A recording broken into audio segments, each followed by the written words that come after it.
Hanggat may natitirang atay, tuloy ang tagay. Hanggat kaya mong uminom, uminom ka.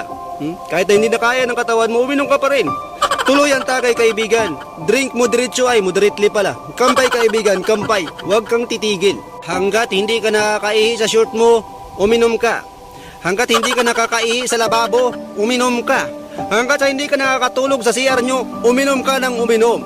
Hanggat sa hindi mo nasusukahan yung bedsheet nyo, uminom ka ng uminom para palayasin ka na sa bahay nyo. At kapag pinalayas ka na sa bahay nyo, uminom ka pa rin. Uminom ka pa rin ng uminom.